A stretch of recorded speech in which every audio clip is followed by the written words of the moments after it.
సన్నిధిలో చేరి ఆరాధించే భాగ్యం దయచేశారు. మరి కొద్ది నిమిషాలు ప్రభావం మీ సన్నిధిలో వేసి ఉన్నాం. కొద్ది మందిగా వేసి ఉన్నాం ప్రభావం. ఇక్కడ ఇద్దరు ముగ్గురు మీ నామంలో ఉంటే మీరు ఉంటారని తెలియజేశారు. మా జీవితాల్లో మీరు ఎన్నో మేలు చేస్తున్నాం ప్రభావం. కొద్ది నిమిషాలు సన్నిధిలో వేసి ఉండగా ఉండదు. మాకు కావాల్సిన వాక్యం మీరు అందించండి. ఈ వాక్యంలో నుండి ధ్యానం చేయాలి. ఆశగల ప్రాణానికి వచ్చే దేవుడు కనుక నన్ను మరుగుపరిచి మాకందరికీ కావాల్సిన వాక్య భాగం మీరే మా అందరికి అందించి మీ నామానికి ఘనత ప్రభావం తీసుకుని మా రక్షకుడు విమోచకుడు ప్రార్థించున్నాం తండ్రి. ఆమేన్.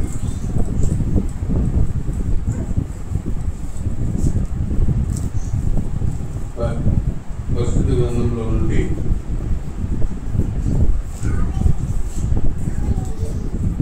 యోహాను రాసిన సువార్త 20వ అధ్యాయం 19వ వచనం చదువుకుందాం. John chapter 20 verse 19. యోహాను సువార్త 20వ అధ్యాయం 19వ వచనం. యోహాను 20:19 నుంచి చదువుతాను. గమనించండి. యోహాను రాసిన సువార్త 20వ అధ్యాయం 19వ వచనం. ఆదివారము సాయంకాలమున శిష్యులు యూదులకు భయపడి తాము కూడి ఉన్న ఇంటికి తలుపులు మూసుకొని ఉండగా యేసు వచ్చి మధ్యలో నిలిచి మీకు సమాధానము కలుగును కాక అని వారితో చెప్పాను. తర్వాత 20వ వచనం చదువుతాను. ఆయన అలాగూ చెప్పి వారికి తమ చేతులతో పక్కన చూపుగా శిష్యులు ప్రభువుని చూసి సంతోషించి అప్పుడు యేసు మరలా మీకు సమాధానము కలుగును కాక. తర్వాత 26వ వచనం కూడా నేను చెప్తున్నాను. 8 దినములైన తర్వాత ఆయన శిష్యులు మరలా లోపల ఉన్నప్పుడు దోమ వారితో పడుతుంది. తలుపులు మూయబడి ఉండగా యేసు వచ్చి మధ్యలో నిలిచి మీకు సమాధానము కలుగును కాక. ఇక్కడ ఒక మాట 3 సార్లు రాయబడింది. ఎవరైనా గమనించారా? ఒక మాట 3 సార్లు మనం చదువుకున్నాం. 19th verse, తర్వాత 21st verse, 26th verse. ఏంటి అన్నమాట? మీకు సమాధానము కలుగును కాక. That is our topic. యేసుక్రీస్తు పలుకుతున్న మాట ఏంటంటే మీకు సమాధానము కలుగును కాక. పీస్ బీ అన్టు యూ అనే మాట యేసయ్య ఇక్కడ పలుకుతున్నాడు.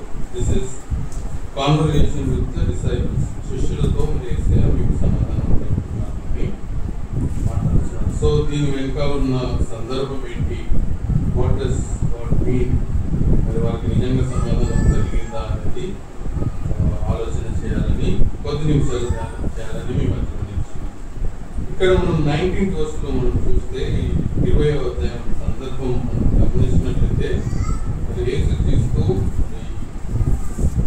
చనిపోయి 3 దినముల తర్వాత లేస్తానని చెప్పాడు కదా.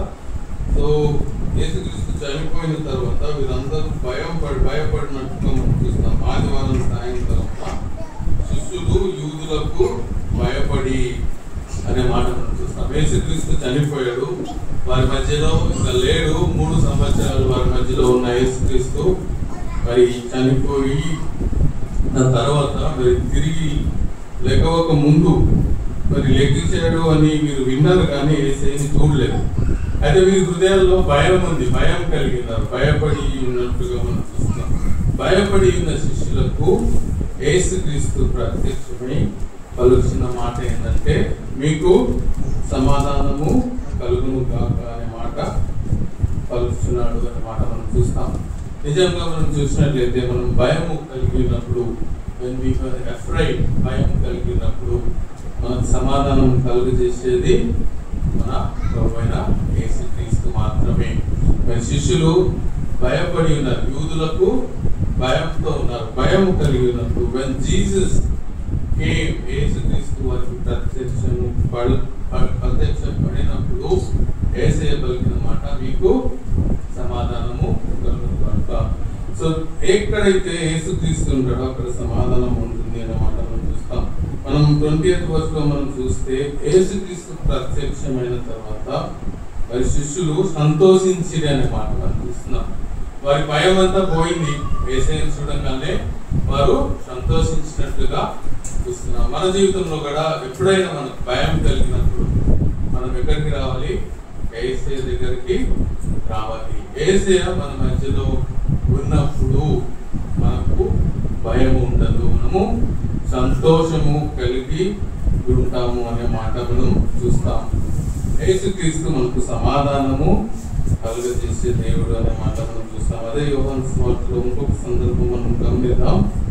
చాప్టర్ 14 verse 27 లో చదువుకుందాం. యోహాను సువార్త 4వ అధ్యాయము 27 మనం చదువుకుందాం. John chapter 14 verse 27. శాంతి మీకు అనుగ్రహించి వెళ్ళుచున్నాను, నా శాంతి మీకు అనుగ్రహించుచున్నాను, లోకం ఇచ్చినట్టుగా నేను మీకు అనుగ్రహించగలిగాను, మీ హృదయమును కలవరపడనీయకుడి. ఇక్కడ మనం చూస్తే my peace I give unto you అనే మాట యేసుక్రీస్తు చెప్తున్నారు. నా సమాధానం కింద అక్కడ 3 నెంబర్ పెట్టి కింద సమాధానం అని మనం చూస్తున్నాం. యేసుక్రీస్తు పలుకుతున్న మాటలు, నా సమాధానము నీకు ఇచ్చుచున్నాను. సెకండ్ సిచ్యువేషన్, ఫస్ట్ మనం భయపడి ఉన్నప్పుడు యేసుక్రీస్తు దగ్గరికి వచ్చినప్పుడు దేవుడు మనకు సమాధానము దయచేస్తాడు. Whatever we are going through, మన జీవితాల్లో భయం కలిగినప్పుడు యేసయ్య దగ్గరికి వస్తే ఆయన సమాధానం ఇస్తారు. ఇక్కడ 14వ వచనం చూస్తే ఫస్ట్ వర్స్లో మీ హృదయములను కలవరా. అనేక సార్లు మన హృదయాలు కలవరపడతాయి కదా, కొన్ని పరిస్థితులను బట్టి మనం కలవరపడతాం. We will be in distress. అయ్యో నేను ఏం చేయాలి, ఏంటి నా పరిస్థితి ఏంటి అని కలవరము మన హృదయాలలో కలవరము చెందినప్పుడు యేసుక్రీస్తు పలుకుతున్న మాట ఏంటంటే, నా సమాధానము నీకు అనుగ్రహించి వెలుచున్నాను. I'm giving you my peace అని యేసయ్య చెప్తున్నాడు. సో వెనెవర్ వి ఆర్ భయపడినప్పుడు, మనం వెనెవర్ వి వర్ అఫ్రైడ్, మనకు భయం కలిగినప్పుడు యేసయ్య మనకు తోడుగా ఉన్నప్పుడు దేవుడు మనకు సమాధానం దయచేస్తాడు. రెండవ విషయం, మనం కలవరపడి ఉన్నప్పుడు దేవుడు మనకు సమాధానం కలుగజేస్తాడు. భయపడిన హృదయాలు మరి యేసయ్యను చూసి సంతోషించాయి. మనం కూడా భయపడి ఉన్నప్పుడు మరి యేసయ్య మనకు తోడుగా ఉన్నాడని మనం జ్ఞాపకం చేసుకున్నప్పుడు మనకు సంతోషం కలుగుతుంది. సో మనం భయపడనక్కర్లేదు, మనము కలవరపడనక్కర్లేదు, ఎందుకంటే యేసయ్య మనకు తోడుగా ఉన్నాడు. యేసయ్య తన సమాధానాన్ని మనకు ఇచ్చుచున్నాడు. లోకం ఇచ్చినట్లు కాదు, కానీ నా సమాధానము నీకు ఇచ్చుచున్నాను యేసుక్రీస్తు పలుకుతున్నాడు. మూడో సందర్భం లూకా సువార్తలో 7వ అధ్యాయంలో మనం చూడొచ్చు. లూక్ 7:50, లూకా సువార్త 7వ అధ్యాయం 50వ వచనం చదువుకుందాం. లూకా 7, లూకా సువార్త 7వ అధ్యాయం 50వ వచనం నేను చదువుతున్నాను. లూకా 7:50. అందుకు ఆయన, నీ విశ్వాసము నిన్ను రక్షించెను, సమాధానము గల దానిపై వెళ్ళుమని ఆ స్త్రీతో చెప్పాను అనే మాట మనం చూస్తాం. ఇక్కడ మనం పై వచనాల్లో మనం చూస్తే పాపాత్మురాలైన స్త్రీ మరి యేసయ్య పాదముల ఎద్దకు వచ్చి మరి ఆయన పాదములు కడిగి 37వ వచనం మనం చూస్తే, ఆ ఊర్లో ఉన్న పాపాత్మురాలైన ఒక స్త్రీ యేసు పరిసయ్యుని ఇంట భోజనమునకు కూర్చి ఉన్నాడని తెలుసుకొని ఒక గుడ్డిలో అత్తరు తీసుకుని వచ్చి వెనుకతట ఆయన పాదముల వద్ద నిలబడి ఏడ్చుచు కన్నీళ్లతో ఆయన పాదములను తుడిచి తన వెంట్రుకలతో పాదములను తడిపి తన వెంట్రుకలతో తుడిచి ఆయన పాదములను గుర్తుపెట్టుకుని ఈ అద్దరు వాటికి పూసినమాట చూస్తాం. సో స్త్రీ యేసుక్రీస్తు పాపాత్మురాలైన స్త్రీతో పరిచిన మాటను చదువుకున్నాం. నీ విశ్వాసము నిన్ను రక్షించేను, సమాధానము కలిగినపై వెళ్ళుమని ఆ స్త్రీతో చెప్తున్నాం. ఈ సందర్భం మనం గమనించినట్లయితే పాపాత్మురాలైన స్త్రీ సీకింగ్ ఫర్గివ్నెస్, తనకు క్షమాపణ కోరుతూ యేసు దగ్గరికి వచ్చినట్టుగా మనం చూస్తాం. రక్షణ కోరుకుంటూ యేసు దగ్గరికి వచ్చిన సందర్భాన్ని మనం చూస్తాం. సో ఆ సందర్భంలో కూడా యేసుక్రీస్తు చెప్తున్నాడు ఏంటంటే సమాధానం గలవారందానిపై వెళ్ళుము, యువర్ సిన్స్ ఆర్ ఫర్గివెన్, నీ యొక్క పాపములు క్షమింపబడి ఉన్నాయి, లేక నీ విశ్వాసము నిన్ను రక్షించను. పై మాటలో మనం చూస్తే మీ పాపాలు క్షమింపబడి ఉన్నవని కూడా మరి యేసుక్రీస్తు ఆమెతో పలుకుతాడు. సో ఈ సందర్భం మనం గమనించినట్లయితే పాపాత్మురాలైన స్త్రీ క్షమాపణ కోరుతూ ఆయన సన్నిధికి వచ్చినప్పుడు యేసుక్రీస్తు సమాధానం గలదానిపై వెళ్ళుము, నీ పాపములు క్షమింపబడి ఉన్నవి అనే మాట ఇక్కడ చెప్తున్నట్లుగా మనం చూస్తున్నాం. సో ఈ సందర్భంలో మనం గమనించినట్లయితే God is forgiving her since, కనుక సమాధానము ఆమెకు కలిగింది. ఆమెకు సమాధానం ఎందుకు పోయిందంటే బికాజ్ ఆఫ్ అవర్ సిన్, పాపం వల్ల తాను సమాధానం పోగొట్టుకుంది. మరి బైబిల్లో మనం చూస్తే అందరూ పాపం చేసి దేవుడు అనుగ్రహించు మహిమను పొందలేకపోతున్నారని బైబిల్లో మనం చూస్తాం. నిజంగా మనం గమనించినట్లయితే సిన్ బ్రింగ్స్ షేమ్, మరి పాపం అనేది సిగ్గు తీసుకొస్తుంది. అంతేకాకుండా మన హృదయంలో ఉన్న సమాధానాన్ని తీసివేస్తుంది. అందుకే ఆ పాపాత్మురాలైన స్త్రీ హృదయంలో సమాధానం లేదు, నేను పాపిని కదా, నన్ను ఎవరు చేసుకుంటారు, నన్ను ఎవరు రక్షిస్తారు అనే హృదయంతో ఆయన సన్నిధికి చేరి వచ్చినప్పుడు, ఆయన సన్నిధికి చేరి వచ్చి she gave her best to Jesus Christ, యేసుక్రీస్తుని ఆరాధించినప్పుడు, యేసుక్రీస్తు దగ్గరికి వచ్చినప్పుడు యేసయ్య వచ్చిన మాట సమాధానం కలదానిపై వెళ్ళుము అనే మాట యేసుక్రీస్తు పలుకుతున్నట్లుగా మనం చూస్తాం. అందరూ పాపం చేసి దేవుడు అనుగ్రహించి మహిమను పొందలేక ఉన్నప్పుడు మరి యేసుక్రీస్తు మనందరి కొరకు చనిపోయి మనకు శాంతి సమాధానం దయచేసేవాడుగా ఉంటున్నట్లుగా మనం చూస్తాం. ఈ లోకంలో మనం భయపడినప్పుడు ఆయన మనకు శాంతి సమాధానం దయచేసే దేవుడు, మన హృదయాలు కలవరపడినప్పుడు ఆయన మనకు శాంతి సమాధానం కలుగజేసే దేవుడు. అంతేకాదు మనం పాపం చేసినప్పుడు ఆయన సన్నిధికి వచ్చి మన పాపాన్ని ఒప్పుకుంటే, యోహాను పత్రికలో ఉంది కదా, ఈ పాపాలను ఒప్పుకొని ఆయన నమ్మదగిన వాడు కనుక ప్రతి దుర్నీతి నుండి విడిపించును. అప్పుడు కూడా మన పాపాల నుంచి మనం విడిపించి మనకు సమాధానం దయచేస్తాడు. మనం సమాధానం కోల్పోయినప్పుడల్లా మనకు సమాధానం దొరికేది peace we will find only in the presence of God, లేక దేవుని దగ్గరే మనకు సమాధానము దొరుకుతుందని మేము ఈ 3 సందర్భాలతో జ్ఞాపకం చేస్తున్నాను. యేసుక్రీస్తు మనకు సమాధానం ఇవ్వాలంటే, మన రోగము తీసివేయాలంటే తాను మన కొరకు వ్యాధిగ్రస్తులయ్యారు, తాను రోగం తీసుకున్నట్టుగా మనం చూస్తాం. అయితే మార్కు సువార్తలో ఒక్కొక్క సందర్భం మనం గమనిద్దాం. మార్కు 5:34 3 సందర్భాలు మనం చూసాం. మొదటి సందర్భంలో వాళ్ళు భయపడినప్పుడు దేవుడు వారికి సమాధానం దయచేసాడు. రెండవ సందర్భంలో వారి హృదయాలు కలవరపడినప్పుడు దేవుడు వారికి సమాధానం దయచేసాడు. మూడో సందర్భంలో పాపముతో మరి పాపం క్షమాపణ కోరినప్పుడు దేవుడు సమాధానం దయచేసాడు. 4వ సందర్భం మార్కు సువార్త 5వ అధ్యాయం 34లో మనం చూడవచ్చు. మార్క్ 5:34 అందుకైన కుమారి నీ విశ్వాసము నిన్ను స్వస్థపరచును, సమాధానం గలదానివై పొమ్మని చెప్పిన మాట మనం చూస్తాం. ఈ సందర్భం మనం గమనించినట్లయితే 25th verse 12 ఏళ్ల నుండి రక్తస్రావ రోగం కలిగిన ఒక స్త్రీ యేసయ్య దగ్గరకు వచ్చిందని, ఆమె అనేక వైద్యుల చేత మరి ఎన్నో తిప్పలు పడి తనకు కలిగినదంతా వ్యయం చేసుకుని ఎంత మాత్రం ప్రయోజనం లేక మరింత సంకటపడెను. ఈమె సంకటం ఏంటి? రోగం. 12 సంవత్సరాల నుంచి రక్తస్రావము కలిగిన రోగంతో మరి ఈ స్త్రీ మరి యేసయ్య దగ్గరకు వచ్చినప్పుడు యేసయ్య రోగమును తీసివేసి హీలింగ్ దయచేసి సమాధానం గలదానివై కొమ్ము చూపుతున్నాడు. మన రోగాలను కూడా స్వస్థపరిచేది యేసయ్య. నాకు సందర్భం యేసయ్య సమాధానం గలదానివై వెళ్ళమని చెప్పిన చూస్తాం. మన రోగాన్ని తీసివేసి దేవుడు సమాధానం మనకు దయచేస్తాడు. రోగము మనను అసమాధానానికి గురి చేస్తుంది. We will get unrest.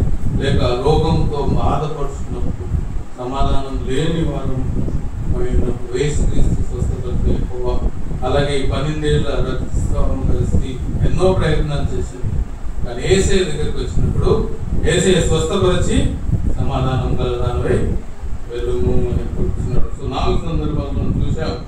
మొదటిది మరి భయపడినప్పుడు దేవుడు వారికి సమాధానం దయచేశాడు. రెండవది మరి వారు కలవరపడినప్పుడు దేవుడు వారికి సమాధానం దయచేశాడు. మూడవది పాపమురాలిన స్త్రీ తన పాపం క్షమాపణ కోరినప్పుడు దేవుడు సమాధానం కలుగజేస్తున్నాడు. నాలుగవది రోగమును దేవుడు తీసివేసి సమాధానము కలుగజేస్తున్నాడు అనే మాట మనం చూస్తాం. ఈ లోకంలో మనకున్నదంతా శ్రమనే అనే మాట మనం చూస్తాం. యోహాను సువార్త 16:33లో మనం చూస్తే జాన్ చాప్టర్ 16:33 లో మనం గమనించినట్లయితే యోహాను సువార్త 16:33 ఇంతకుముందు మనం చదువుకున్న మాటలో యేసయ్య అంటాడు, ఈ లోకం ఇచ్చినట్టు కాదు, నేను మీకు నా సమాధానము దయచేస్తున్నాను అని యేసయ్య చెప్పాడు. మరి ఈ వచనంలో యోహాను సువార్త 16:33లో మనం చూస్తే యేసయ్య పలుకుతున్న మాట ఏంటంటే,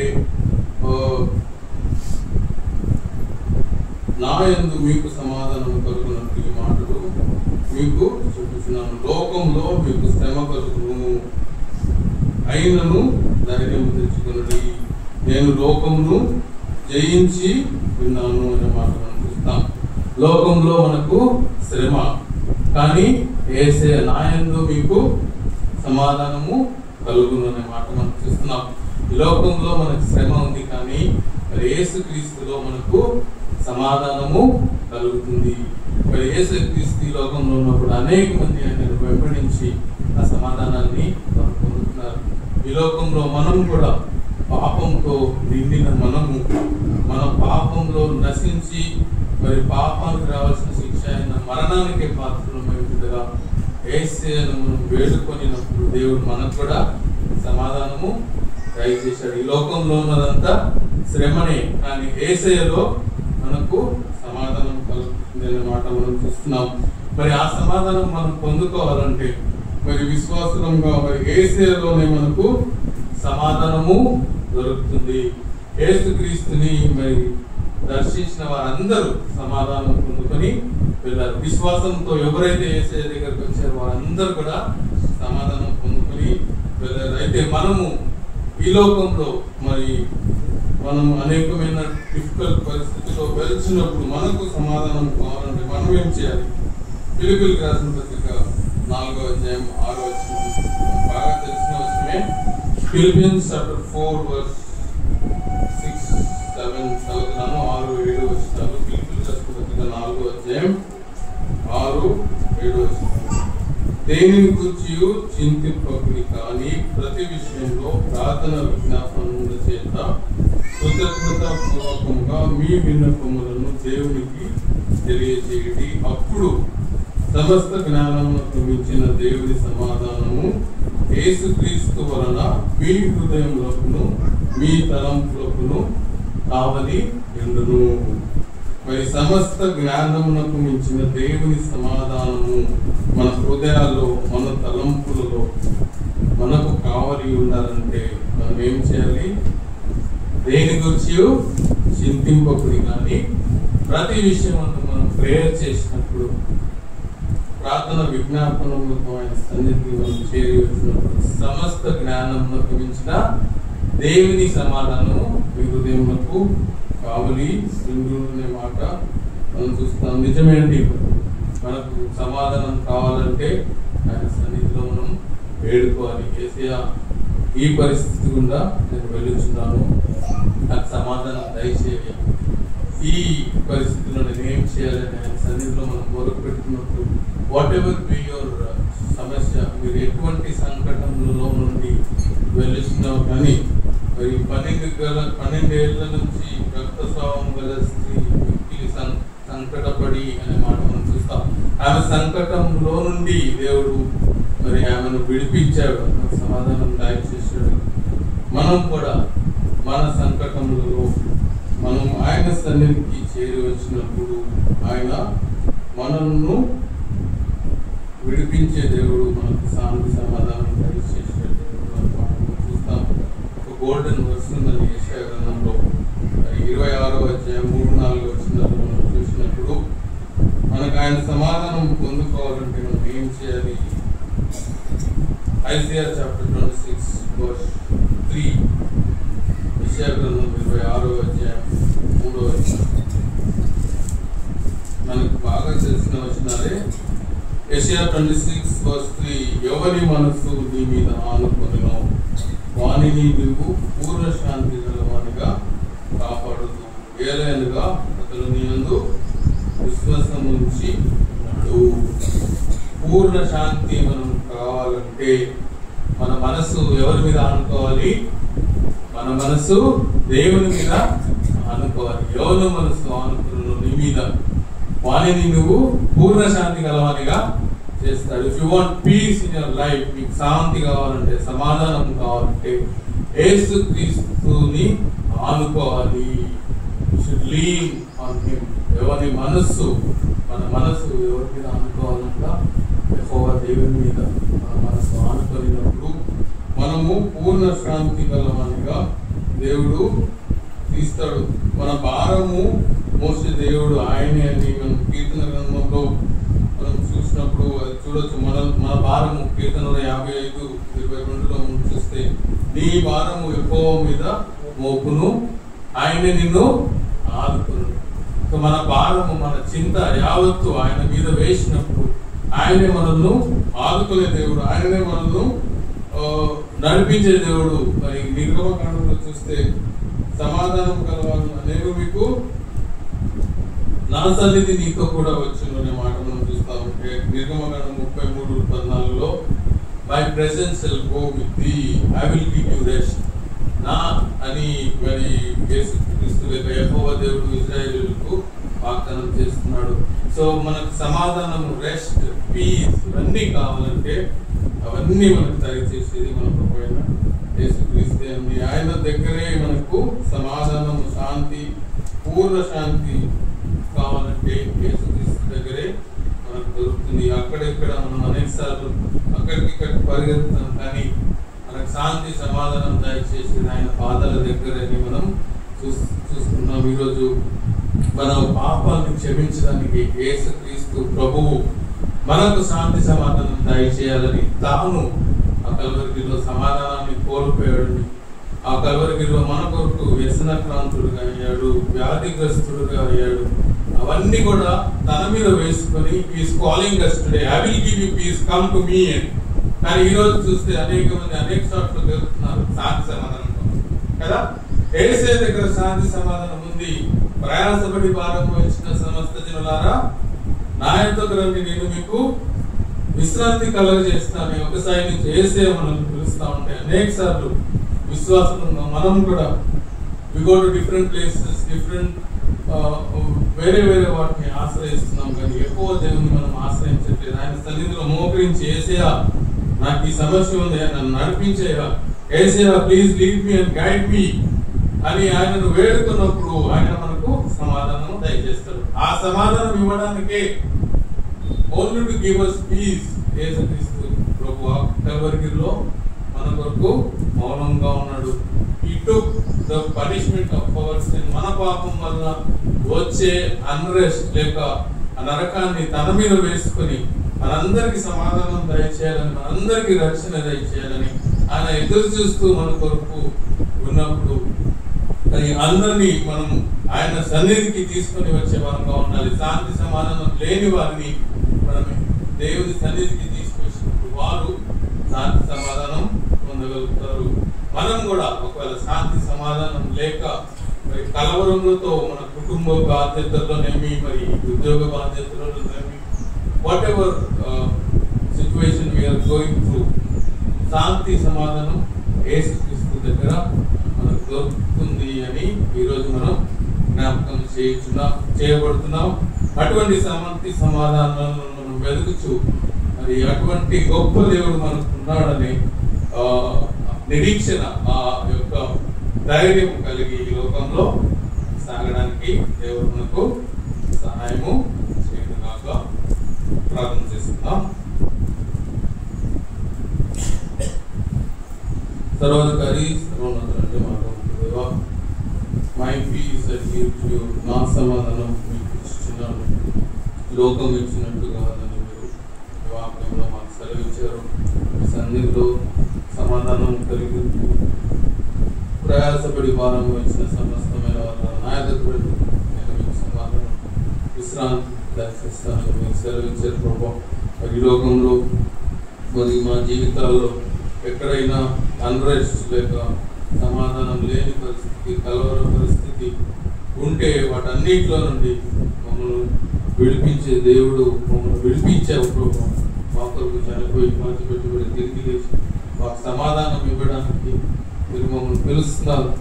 మీ సన్నిధిలో మేము ఆ సమాధానం పొందుకునే వారంగా మాకు సహాయం చేయండి. సంఘంలో ప్రతి కుటుంబాన్ని మీరు జ్ఞాపకం చేసుకుంటూ, వృద్ధులు ఉన్నారు, యవనస్తులు, చిన్న పిల్లలు, వారి వారి పరిస్థితుల్లో, మరి స్టడీస్లో, ఉద్యోగాల్లో మరి ఉంటున్న ప్రతి ఒక్కరిని, అనారోగ్యంతో బాధపడుతున్న ప్రతి ఒక్కరి గురించి ప్రార్థన చేస్తున్నాం ప్రభావ. మీరే సహాయం చేయండి, ఆరోగ్యం దయచేయండి, మీరే సమాధానం దయచేయండి ప్రభావ. మా అందరికీ సమాధానకర్త అయిన దేవుడు మీరే కనుక మా జీవితాల్లో, మా యొక్క పరిస్థితులన్నింటిలో, మా యొక్క రిలేషన్షిప్స్ అన్నింటిలో ఎక్కడైతే సమాధానం లేదో మీరు సమాధానం దయచేసే దేవుడు కనుక మమ్మల్ని మేము మీ చేతికి అప్పగించుకుంటున్నాం.